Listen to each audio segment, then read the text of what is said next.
All right. Hello. Hope everybody's having a good evening.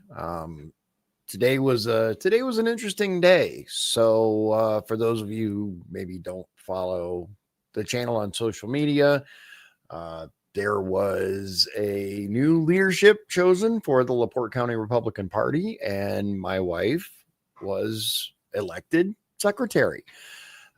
She was unopposed and a unanimous vote. So congratulations to her. And Al Stevens remains the chairman, which I'm really excited about. I think we're in a good direction under his leadership.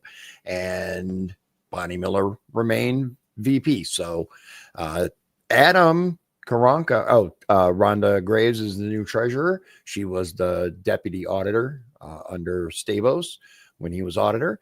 So I think we're in good hands moving forward. I think it's going to be great.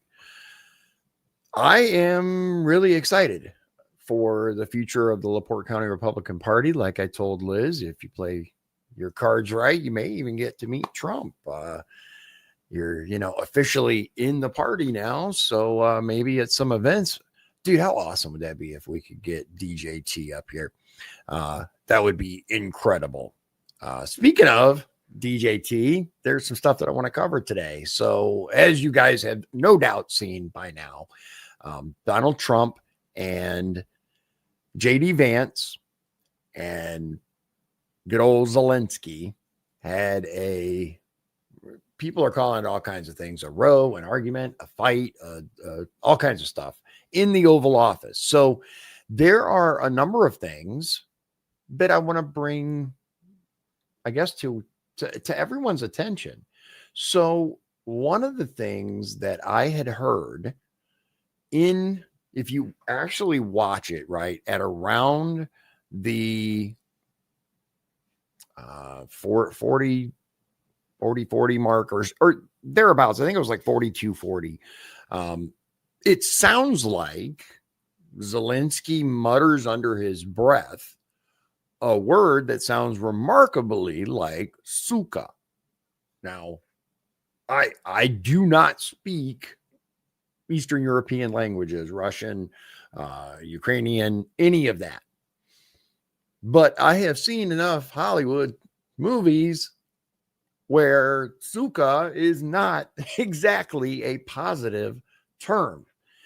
So I was like, okay, let me see what more I can find out. And I would say the opinion is relatively divided on whether or not he said that. And if he did actually say that, most people give him the benefit of the doubt and say that it was probably some sort of, what do you call those? A spontaneous utterance, right? You're really mad at the situation and you're like,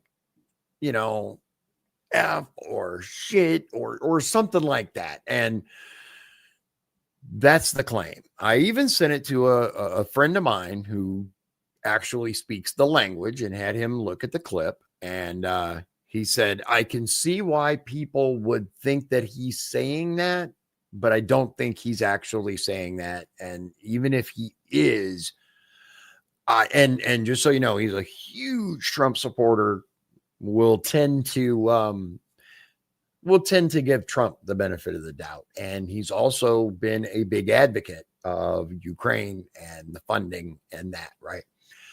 So he's like, I don't think that's what he was going for. I think it was more of a I'll show you guys if I can find it. But there is something else that I wanted to show you that I think is a great summary of the whole thing, and it's quite clever. It's only a couple minutes long. Let me show you guys this, and then we'll get into a little more local news. No, it would help if I move this over here. There we go. Okay.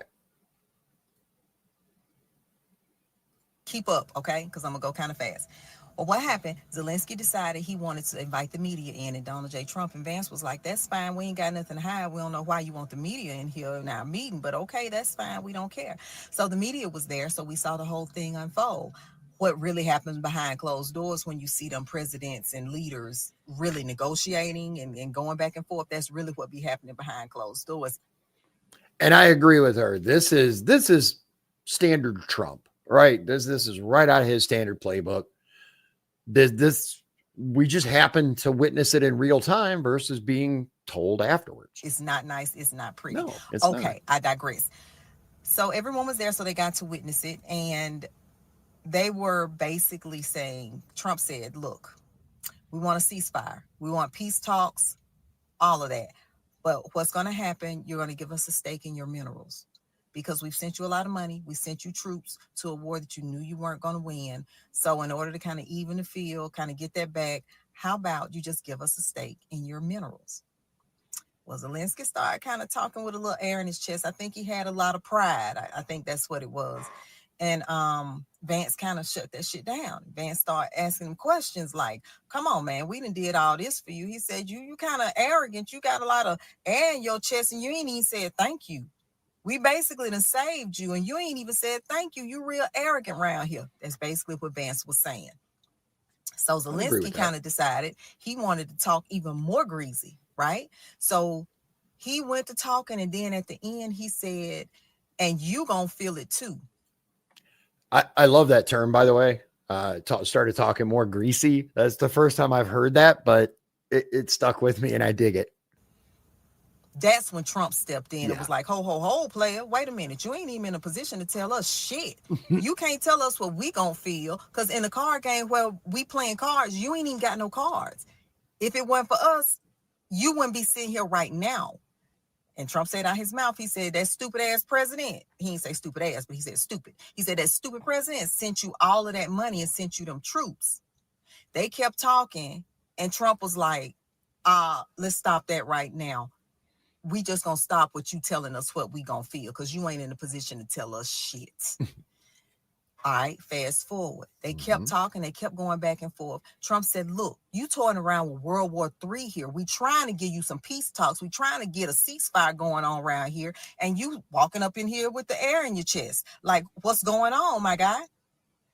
He kept talking greasy, and Trump said, look, if it weren't for what we sent you, you wouldn't have lasted 2 weeks against Putin. He said, I done talked to Putin. Putin ready for a ceasefire. What's your problem?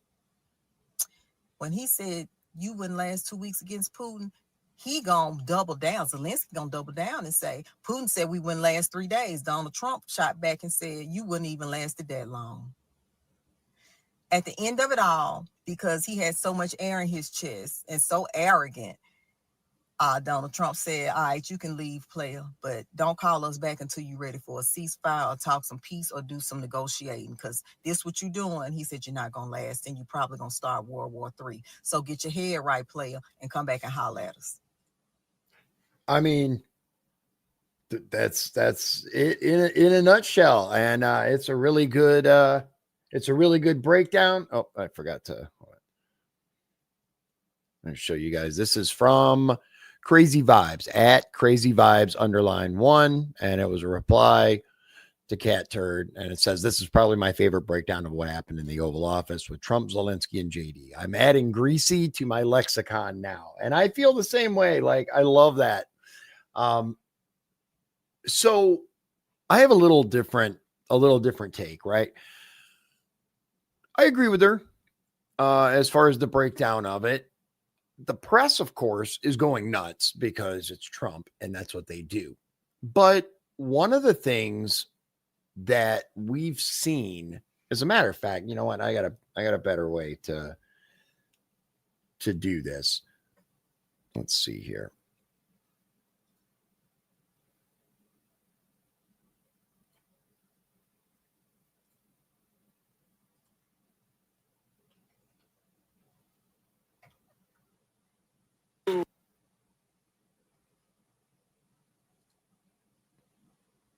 Okay.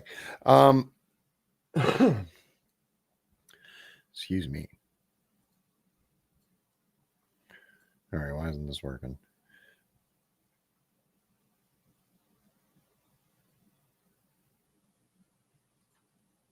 Oh, here it is. Okay.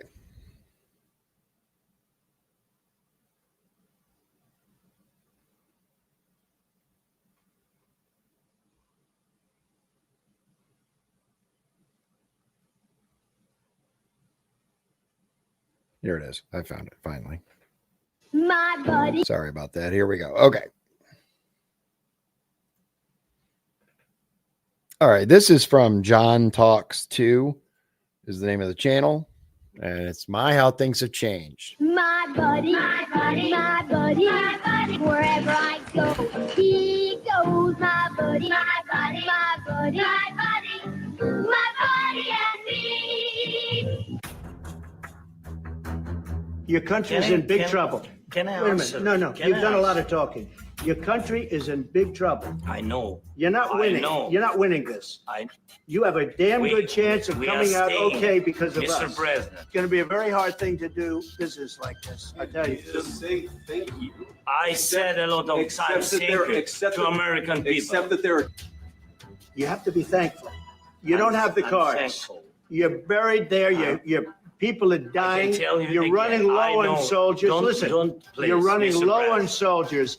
It would be a damn good thing. Mr. And then President. you tell us, I don't want a ceasefire. I don't want a ceasefire. I want to go. We're trying to solve a problem. Don't tell us what we're going to feel. I'm not telling you. Because I'm you're in no answering on position this to question. dictate that. That's Remember exactly this. what I'm not You're in dictating. no position to dictate what we're going to feel. You We're will- going to feel very you will good. feel influenced. We're going to feel very I'm good and telling very you, You strong. will feel influenced. You're right now not in a very good position. You've allowed From the yourself very- to be in a from very the very bad position. beginning of the war, You're not Mr. in a good Brown, position. I You was don't have in the it. cards right now. Think- You're gambling with World War III. What you're You're speaking gambling about, with what you're World speaking War III. And Yeah. what you're doing is very disrespectful to the country, this country. But you're either going to make a deal or we're out. And if we're out, you'll fight it out. I don't think it's going to be pretty, but you'll fight it out. You're not acting at all thankful. And that's not a nice thing. I'll be honest, that's not a nice thing. A few moments later.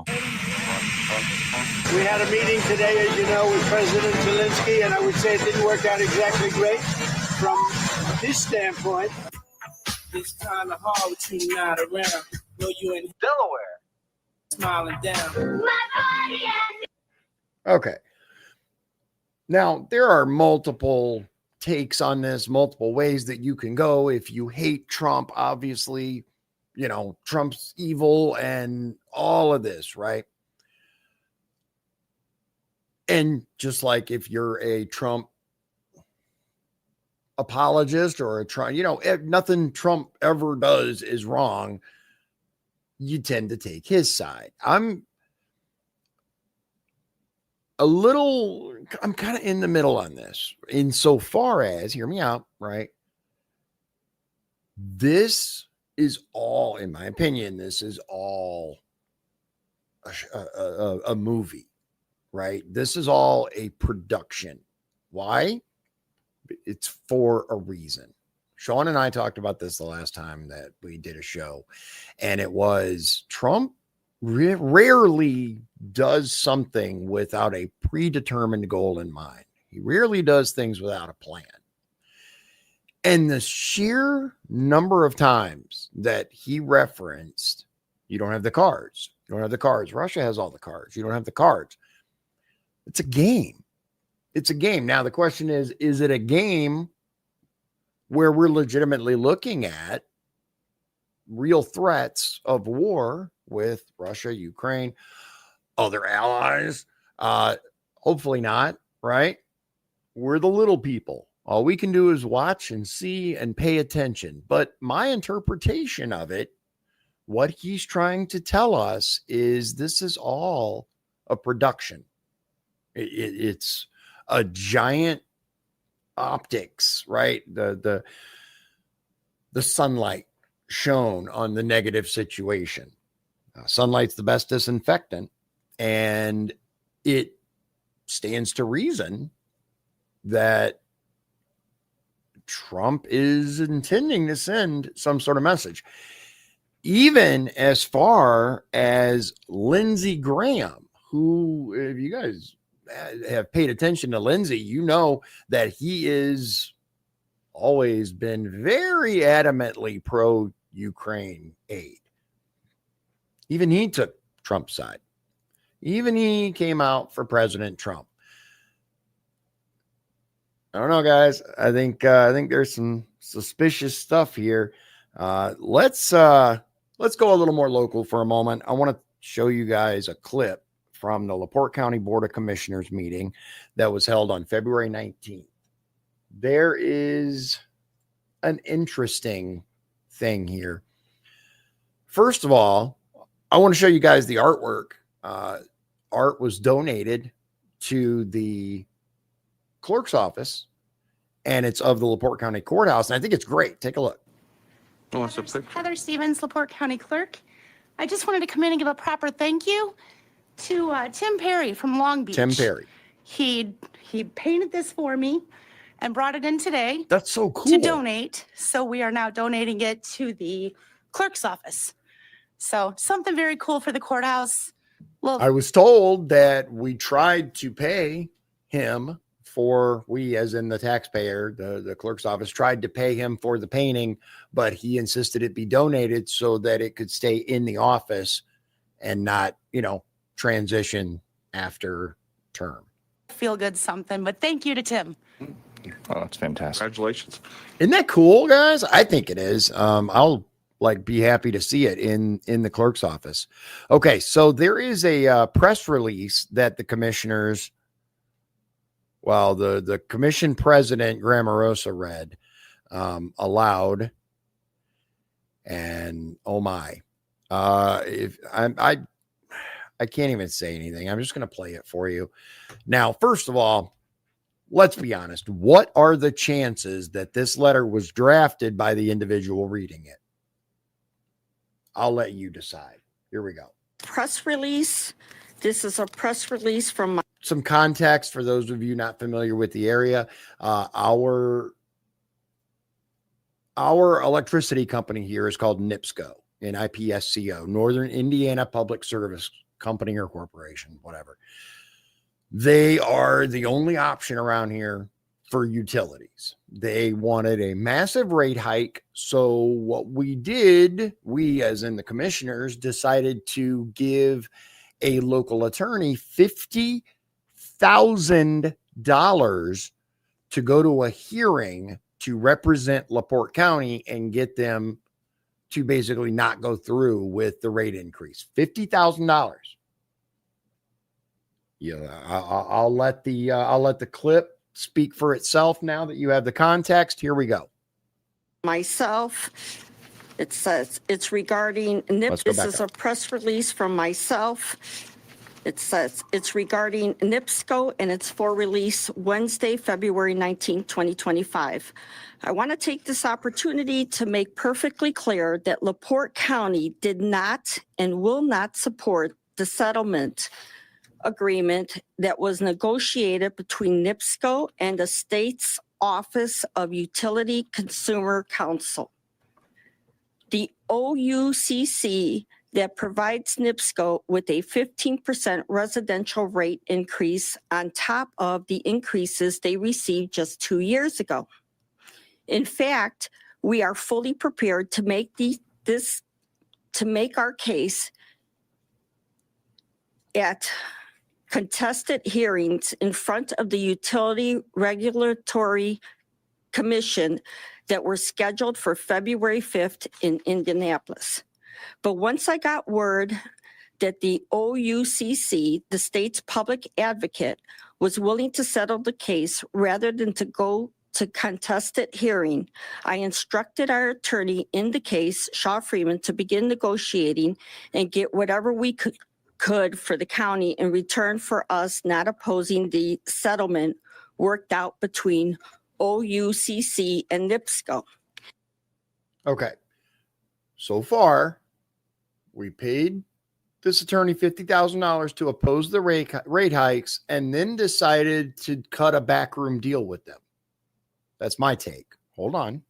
As I said at the meeting 2 weeks ago, I am pleased that for the $50,000 investment, and it turns out it may not even be $50,000. Investment, guys. it's a $50,000 investment. Bear that in mind. Because we didn't have to go to the hearing. We made the case between the attorney fees and witness expert fees. We had leverage to win millions of dollars in concession for NIPSCO and including $5 million for site development at a location to be determined in our county.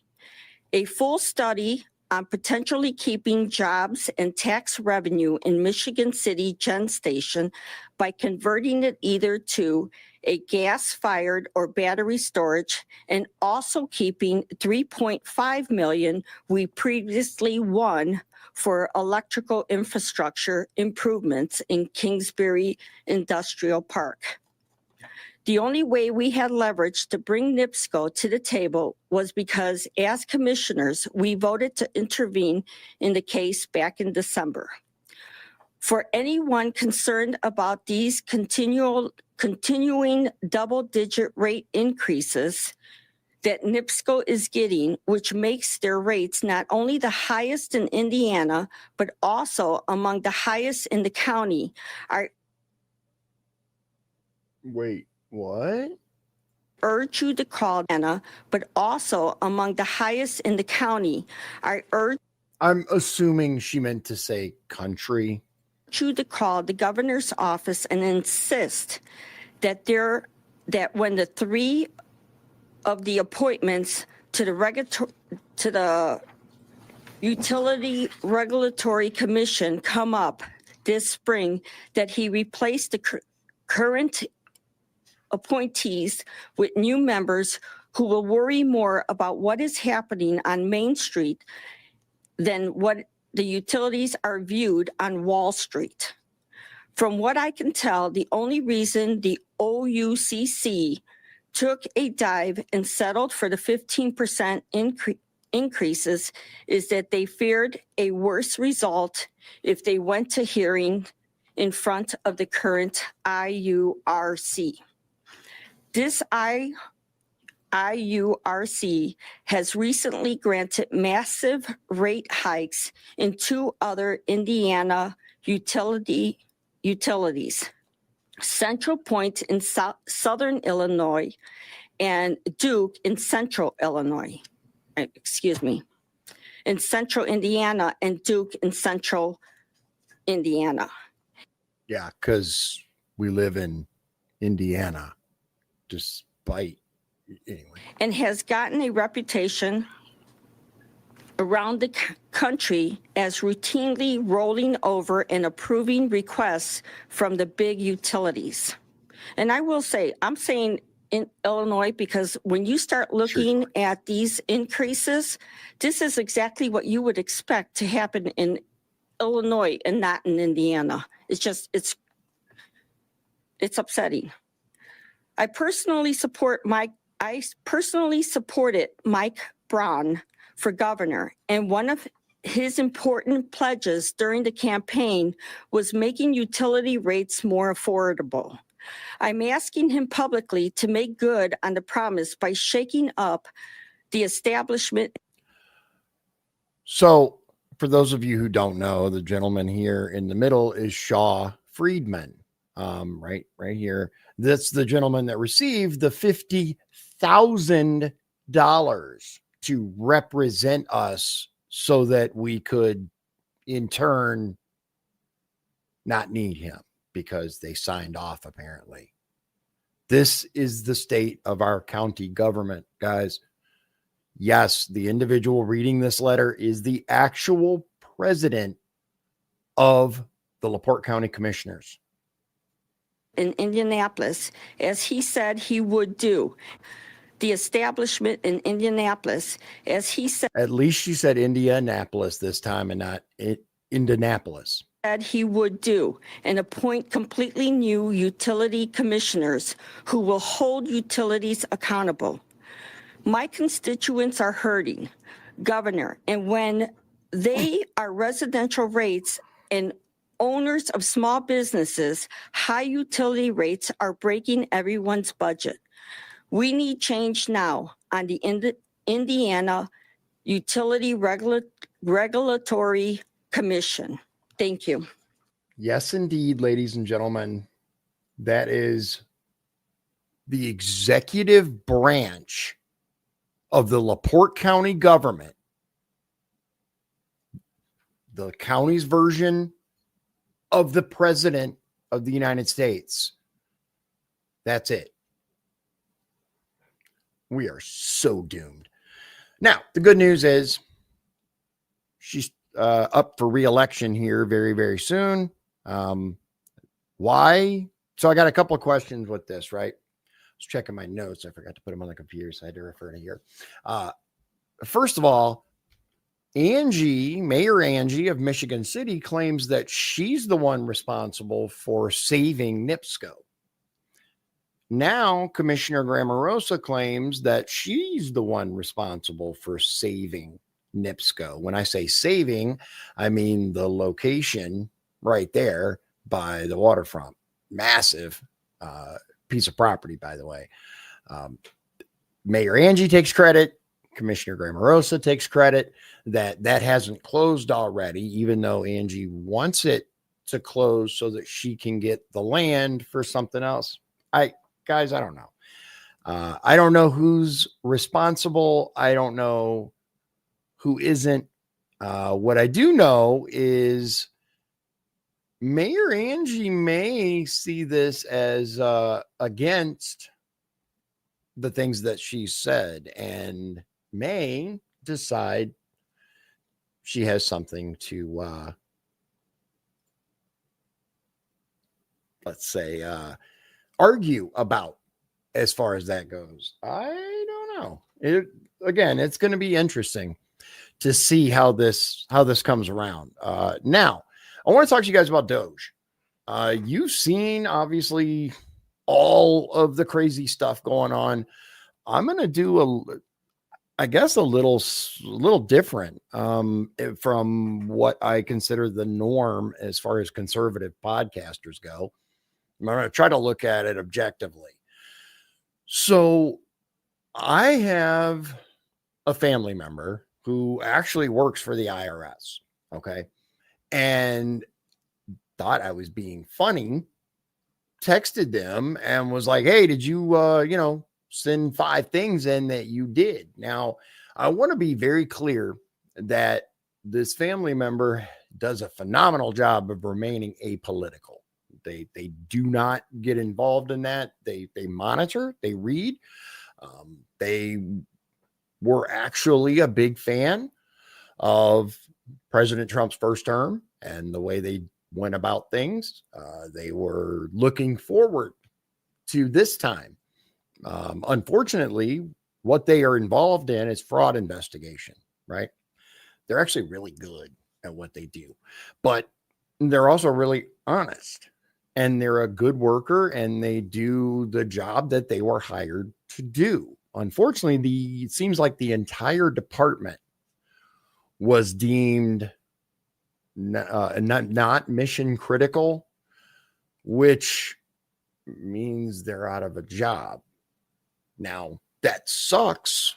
And I feel for them. Well, let me rephrase. They're not out of a job. They're out of that job. They were transferred to somewhere else. They still have a job, but this particular division was fraud investigation, and they're really, really good at it. They look through people's bank accounts and stuff to see. I say people that are under investigation that have, reasonably committed a crime. They go through and they piece together where the money went. Is it missing? Is it just misfiled? All that, right? I guess like forensic accounting type stuff, but it's a bit more involved than that. Anyway, they're very upset, understandably so. So I said, it's easy to sit back and go, I've even done it. Looking through the DOGE website, we're looking at 2.25 million employees for the executive branch of the federal government. That's absolutely insane. Do jobs need to be cut? Hell yes. Do we need to eliminate the fraud and waste? Absolutely. But are there going to be negative effects from this whole DOGE thing? Yeah, I would guess so. One of the things that I ran across is a lot of anxiety and anger. Cincinnati veterans protest recent VA job cuts, DOGE efforts to slash contracts. Now, really important. It is unclear if any of the 2,400 layoffs so far at the U.S. Department of Veterans Affairs will impact the Cincinnati VA Center. They don't even know if there's going to be an impact there, but they're out there protesting anyway. City leaders join U.S. veterans outside the Cincinnati VA Medical Center Friday to protest thousands of recent VA layoffs and attempts by DOGE to cancel department contracts that would impact some veterans' benefits. The U.S. Department of Veterans Affairs announced it would be laying off 1,400 federal employees this week in non-mission critical roles, including some U.S. veterans. It comes 2 weeks after it announced an additional 1,000 layoffs on February 13th. Some of those terminated employees were asked to return days later, workers told ABC News. Now, I've seen that before. We saw that at Tesla, where they go, okay, we're cleaning house. Let's get rid of these guys. Okay, we still need Bob. We still need Gene. We still need Anna. We still need get them back, right? So that's going to happen. Now, let me be clear. Overall, I'm still very much in favor of gutting the federal government. But I think maybe a little more scalpel work rather than hammer work might be good. But it says, in the meantime, VA continues to hire for more than 300,000 mission critical positions that are exempt from the federal hiring freeze, a February 24th release stated. That sounds like there's plenty of jobs still. Quote, VA positions considered non-mission critical include DEI-related positions, among other roles. So they're getting rid of DEI and other stuff. Here are the pleas from VA workers and supporters, etc. Quote, you don't see billionaires, you don't see millionaires, you see Cincinnati residents, Cincinnati Mayor Aftab Pureval, a Democrat, said, looking out onto a crowd of protesters. They may be attacking diversity, equity, and inclusion, but they cannot attack all of us and all of our beautiful diversity. I love diversity too, guys. I've talked about it before on the show. I think the ideal group or neighborhood or family has multiple views on things. But meritocracy is where it's at. The best person for the job. Again, really important. It's unclear if any of the 2,400 VA layoffs so far will impact anybody in Cincinnati at all. Period. Quote, that means a lot for somebody to thank you for your service. No, this guy's okay. That means a lot for somebody to thank you for your service in this country, said Reverend Peterson Mingo, a U.S. veteran. What the federal government is showing them is that it's not thank you. No thank you for your service. Now, again, addressing Trump's prior administration, I think he did a lot of really good things for the VA. He turned around some really, really negative things to make it more positive. These people are out protesting, not even knowing if this stuff affects them yet. We have become a super overreactionary society where we have people organized and protesting stuff that they don't even know if it affects them. Another example is Tesla.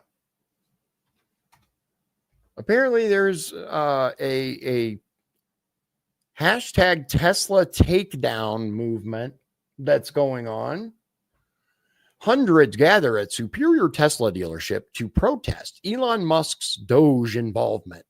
It's part of hashtag Tesla takedown protests happening across the country in recent days, urging people to sell their vehicles and dump their stock. Superior, oh look, Colorado. Imagine that. Hundreds of people turned out on Saturday morning to protest Tesla CEO Elon Musk and his actions at the Department of Government Efficiency outside the Tesla dealership in Superior. Protesters lined the streets outside the dealership, waving signs and flags and chanting as cars drove by the busy intersection, etc.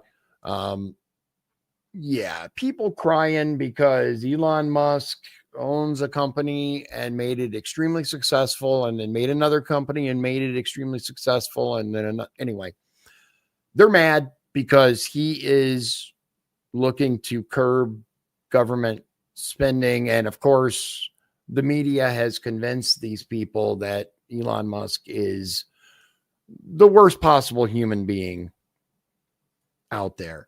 Of course, let me show you guys this one, because this one is interesting. And it says a lot about how manipulative the media is. The headline from AP, which we'll cover very briefly in a moment. Federal technology staffers resign rather than help Musk and DOGE. Nope, we ain't going to do it. We ain't going to do it. Washington. More than 20, guys. 21, 28. It's not like more than 500, because that could be a lot. More than 20. Civil service employees resigned Tuesday from billionaire Trump advisor Elon Musk's Department of Government Efficiency, saying they were refusing to use their technical expertise to, quote, dismantle critical public services. We swore to serve the American people and uphold our oath to the Constitution across presidential administrations. The 21 staffers, so 21, rather than more than 20, the 21 staffers wrote in a joint resignation letter, a copy of which was obtained by the Associated Press. Of course it was. Quote, however, it has become clear that we can no longer honor those commitments. So, okay. The employees also warned that many of those enlisted by Musk to help him slash the size of the federal government under President Donald Trump's administration were political ideologues who did not have the necessary skills or experience for the task ahead of them. The mass 21 people, resignation of engineers, data scientists, designers, and product managers is a temporary setback for Musk and the Republican president's tech-driven purge of the federal workforce. It comes amid a flurry of court challenges that have sought to stall, stop, or unwind their efforts to fire or coerce thousands of government workers out of jobs. Okay. In a statement, White House Press Secretary Caroline Leavitt was dismissive of the mass resignation. Quote, anyone who thinks protests, lawsuits, and lawfare will deter President Trump must have been sleeping under a rock for the past several years, Leavitt said. President Trump will not be deterred from delivering on the promises he made to make our federal government more efficient and more accountable to the hardworking American taxpayers. Musk posted on his social media site X that the story was, quote, fake news, and suggested that the staffers were dim political holdovers who would have been fired had they not resigned. And I think that's probably much closer to the truth rather than no. But same article says here, the staffers who resigned had worked for the United States Digital Service. That's what DOGE became, guys, or that's what it was before it was DOGE, but said their duties were being integrated into DOGE. Yeah. Their former office, the USDS, was established under President Barack Obama after the botched rollout of healthcare.gov, the web portal that millions of Americans use to sign up for insurance plans through the Democrats' signature healthcare law. All previously held senior roles at such tech companies as Google and Amazon, and wrote in their resignation letter that they joined the government out of a sense of duty to public service. I'm going to pause so you guys can really take that in. Everybody, all these 21 people, all of them previously held senior roles at places like Google and Amazon. I don't know if you guys have been paying attention lately, but those are certainly not right-leaning or even centrist companies. Trump's empowerment of Musk upended that. The day after Trump's inauguration, the staffers wrote they were called into a series of interviews that foreshadowed the secretive and disruptive work of Musk's Department of Government Efficiency, or DOGE. According to the staffers, people wearing White House visitors badges, some of whom would not give their names, grilled the nonpartisan employees about their qualifications and politics. Some made statements that indicated they had a limited technical understanding. Many were young and seemed guided by ideology and fandom of Musk, not improving government technology. Blah, blah, blah, blah, blah.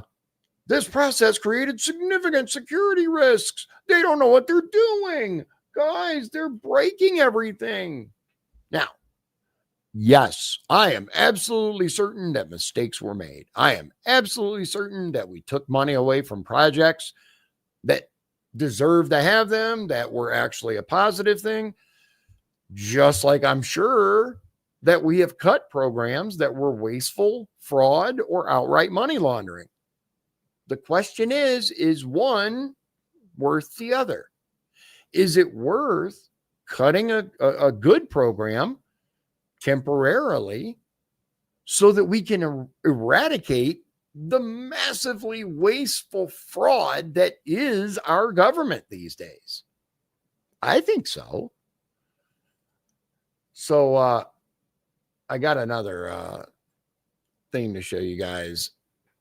Now, some states, when Trump did the reversal or the solidification of Title IX protection for women sports, some states decided to fight against him. Some states are taking it all the way to court. They're filing injunctions. They're doing all kinds of stuff. And then we have Iowa.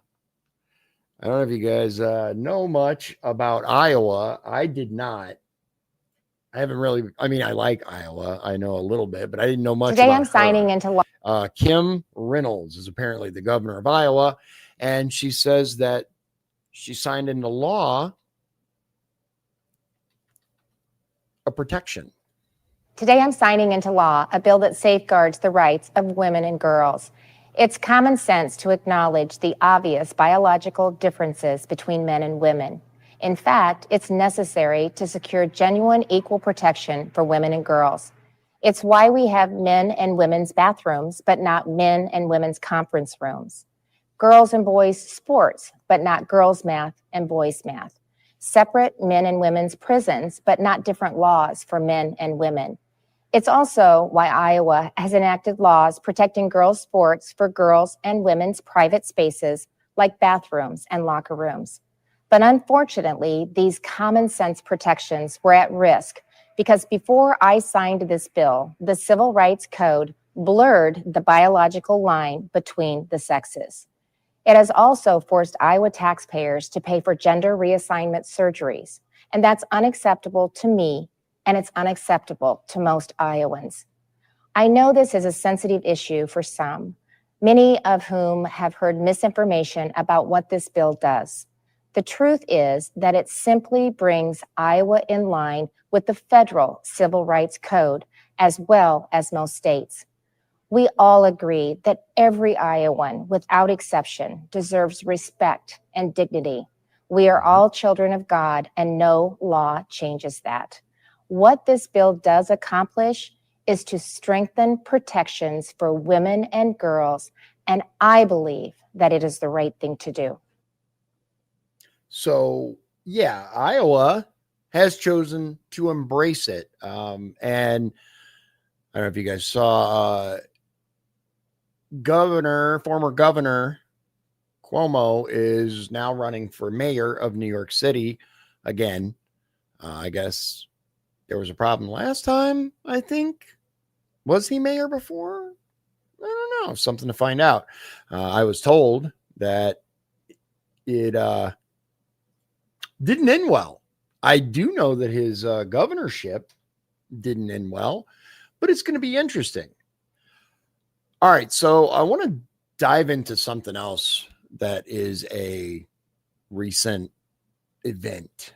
Now, I'm not a legal scholar. I can't speak to the law here, but I can tell you there's some weird stuff going on with this Luigi Mangione guy, the healthcare CEO, the guy that's accused of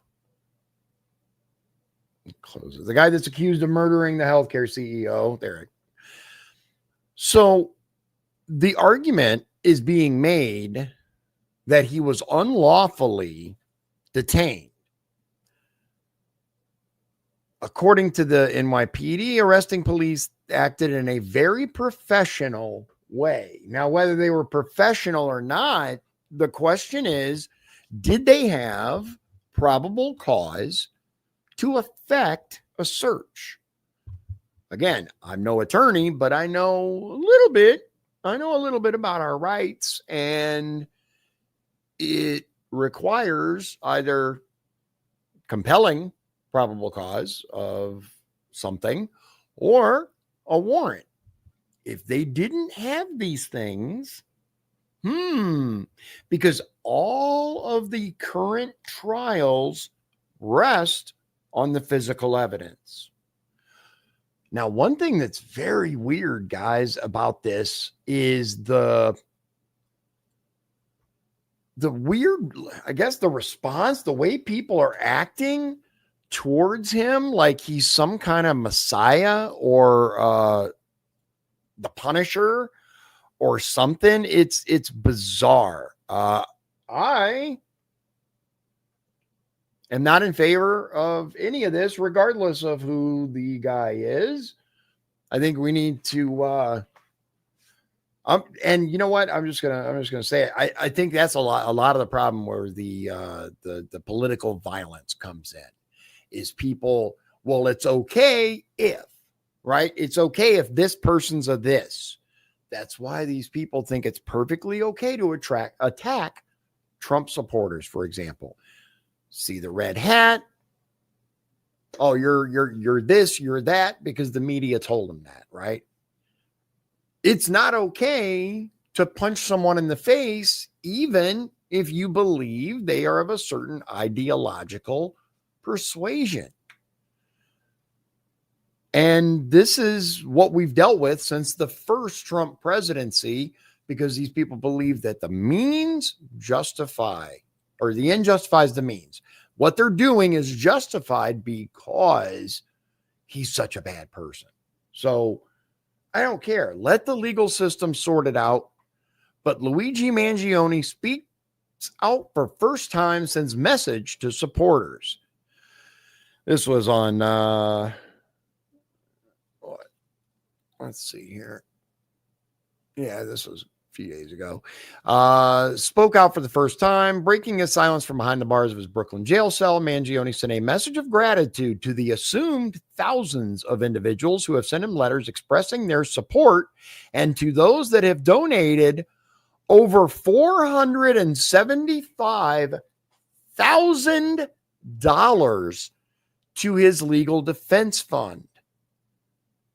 Almost $500,000 this guy received from people who wanted to help him pay his legal bills. What? It's what? Okay, so it says since his arrest, there's been an outcry from millions of Americans demanding change to the country's healthcare system. I agree with that wholeheartedly. Our system in this country is deeply flawed. It is far from perfect, and there is tons of room for improvement.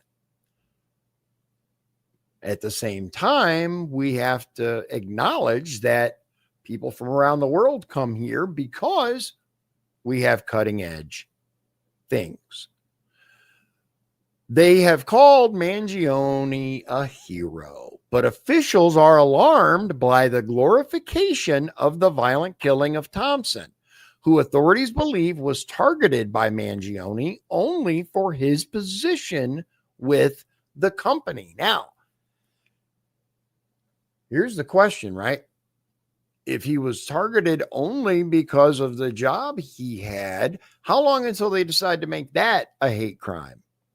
I mean, corporations are the ones that get the laws passed, guys. Just saying. Mangione himself was not even a client of United Healthcare. My understanding, based on the stuff that I've read, is that he had a relative who was. I don't know for sure, though. Pennsylvania Governor Josh Shapiro called Mangione a coward, and Blair County District Attorney Pete Weeks said that anyone charged with criminal homicide is a danger to society. The public has heard very little from Mangione since his arrest, but through his legal team, he issued a message to his supporters on his legal defense information website. He said he's overwhelmed and grateful for everyone who shared their stories about negative interactions with health insurance companies. And I want to make it very clear, I am not sticking up for health insurance companies. By their very nature, they're evil. Not a fan. He said that even though he's unable to reply to everyone due to the volume of letters he receives, he does read every one and thanks people for taking the time to write. Here's the actual quote. I am overwhelmed by and grateful for everyone who has written me to share their stories and express their support. Powerfully, this support has transcended political, racial, and even class divisions as mail has flooded MDC from across the country and around the globe. While it is impossible for me to reply to most letters, please know that I read every one that I receive. Thank you again to everyone who took the time to write. I look forward to hearing more in the future. It finishes with, all eyes have been on Mangione's federal charges, but he does still have an active case against him in Blair County. He's facing felony weapons charges for a ghost gun that was allegedly found on him at the time he was arrested. He has a hearing in that case Monday. Now, they have not actually decided it yet, but his attorney is attempting to get that entire search thrown out. Now, if it does get thrown out, the other cases are going to suffer some severe setbacks because the evidence is fruit of the poison tree. That's what they call it. If the initial search was bad or ruled inadmissible, everything that led from that is also out. So that represents the entirety of the evidence against him. It's compelling, but if it wasn't obtained properly, what do you guys think that is going to mean for his trial? Do you think it's going to, that they're going to drop the charges if this gets tossed out? And if so, is he going to be walking around a free man? Imagine that. I mean, a high profile homicide of the CEO of, like CEO, VP, something like that, of a major, if not the major insurance company in the country, all caught on video, him caught with the gun. Do you guys think that's a win for the legal system or an overall loss? I'd be interested to see what you have to say. I think it's going to be interesting no matter what. And does it send the right message? Because I also get like in needing to solve that case, right? And having to put somebody behind bars. But if they didn't do it right, if they didn't, I guess, follow the law, then I think, I think we might have a little problem. All right, guys, just to wrap up real quick, I'm going to show you guys the new leadership of the LaPorte County Republican Party. Al Stevens was reelected as the chair. Thank God. Bonnie Miller reelected as vice chair. Yay! Al and Bonnie, amazing. Rhonda Graves was elected treasurer. Yay, Rhonda. I like Rhonda. And then this weirdo Liz Bergeron was elected secretary. I'm just kidding. That's my wife, guys. Adam Karanka was the secretary, and he did a phenomenal job. Let me be very clear. Adam did awesome as the party secretary. Ron Schaefer did awesome as the treasurer. Both the only reason they stopped was because Adam, for example, has a ton of stuff going on. He is the county council president. He has a business that he runs, and he's involved with multiple other foundations, organizations, nonprofit. He donates his time constantly, and he's very, very busy. So he's like, if we can, I really want to stop. He stepped in when a couple of people dipped out who didn't want to do it anymore. So he really came in clutch, and he did a phenomenal job. The same thing with Mr. Schaefer. I believe that everyone from the previous, previous leadership did a great job. And I'm super excited for my wife, Liz, who's now the secretary of both the 463 GOP club, which is the little breakfast club that meets once a month, usually once a month. There's a couple months that they don't, but it's like, it's a social club. Basically, it's a way to talk about things in a non-official way. And the president, Tim Stavos, has guests who come in. It's a cool little thing, guys. If you live in the area, I recommend it. It's fun. There's like a little buffet style breakfast that they have, which is, it's decent. It's decent. The price is reasonable. And that's how they generate funds. It's cool. I will tell you that I don't go for the food. It's decent. Don't get me wrong, but that's not why I go. I go because I've become friends with many of the people there, and many of them are just like you and me. They're just like regular people who want to affect change in their local area, in their local government. And it's not just about electing this kind of person, right? It's about learning from each other and finding people who will be the right kind of person.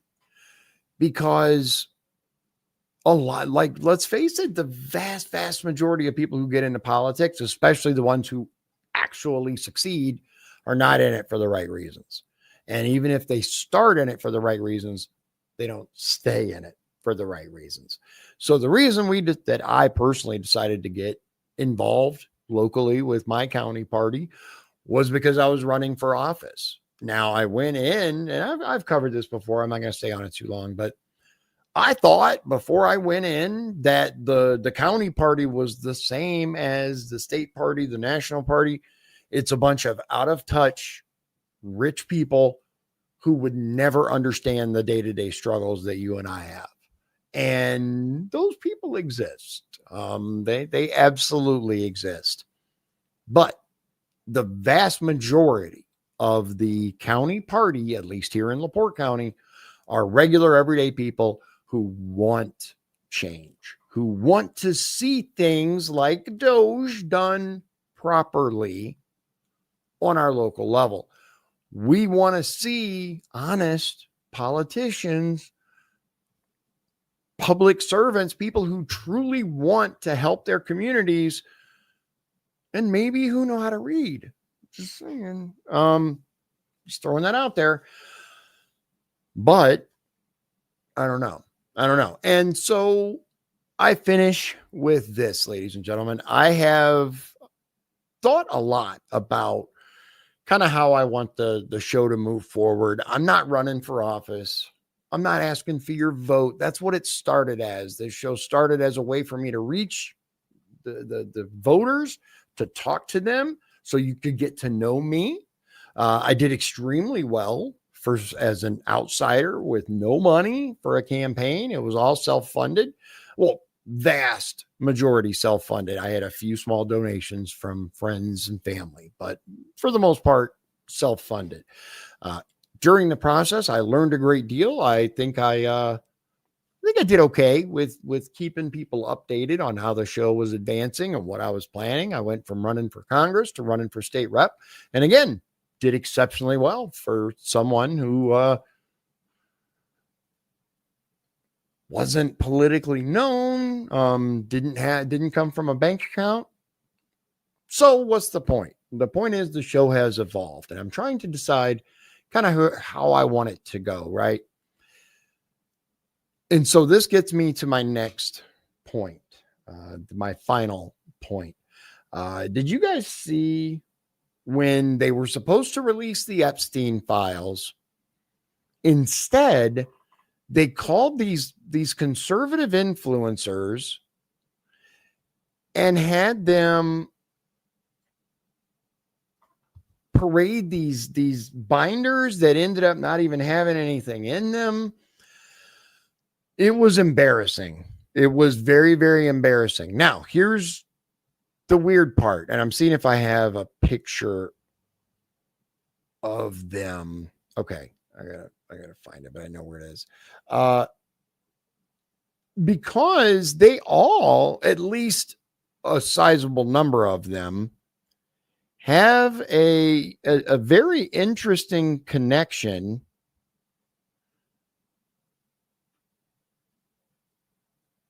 I can't find it, to the wellness company. If you guys haven't heard of the wellness company, it is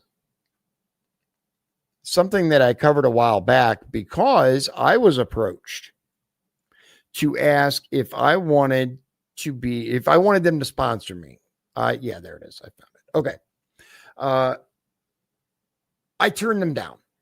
Not because I'm not trying to make money, but that's really it. I started this to reach out to you guys and let you, I guess, educate you about me as a person, give you a chance to ask me questions directly, etc. It's transformed into just educating people about the stuff that I learn and the stuff that I know and my take on stuff. Some of you appreciate it. Some of you don't. That's okay. But let me show you what I don't want to be and what I never, ever want to turn into. It says, what are the odds that at least 6 of the hand-picked influencers who got copies of the so-called Epstein files are affiliates of the same Blackwater-linked company? Liz Wheeler, DC Drano, Ariane Wexler, Jack Posobiec, Chad Prather, and Jessica Reed Krause. All 6 of them have a sponsorship deal with the wellness company. Now, I'm not telling you this in order to be look at me, I did the right thing. No, I'm telling you this so that you understand where I'm coming from when it comes to presenting you the show. I don't have ads on my shows. I don't have sponsors. I've been offered sponsorship deals, but I tend to find that the information presented from someone who has a sponsorship deal, especially with whatever they're supposed to be talking to you about, can at least seem biased. That said, if you guys, want to sponsor me, reach out. In this particular case, there were enough red flags for this company for me to not feel comfortable signing up. There was enough, this is weird, for me to go, you know what? I think I'm better off not. And I never want to, and all of the things that they posted seemed coordinated, like copy pasted from one to the next. I never want to be that. I don't want to be that guy. I don't want to be the guy where you're not sure what I'm talking about is coming from me.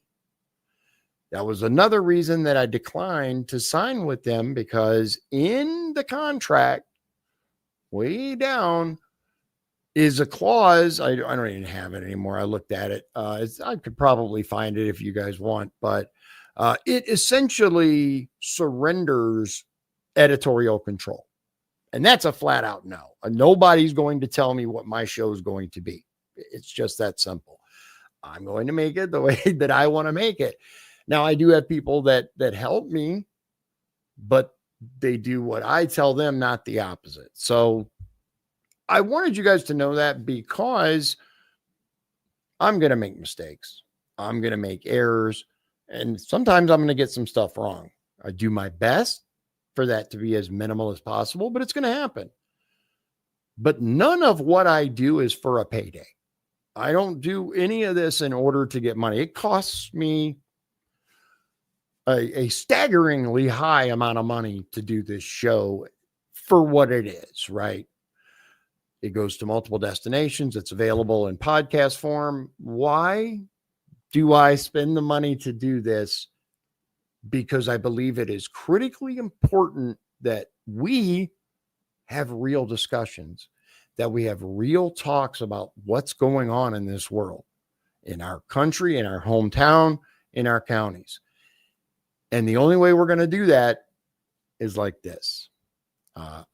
It is my goal, once some stuff wraps up that I'm working on, to have more open conversations with guests, people from the area, interesting people, leaders, have them in so that we can have a real in-person discussion. You guys, I try to do that with candidates who are running for office, because for all of the information that's out there, it is surprisingly difficult to learn who someone really is, especially the what do they call them? The nonpartisan races like school boards and stuff.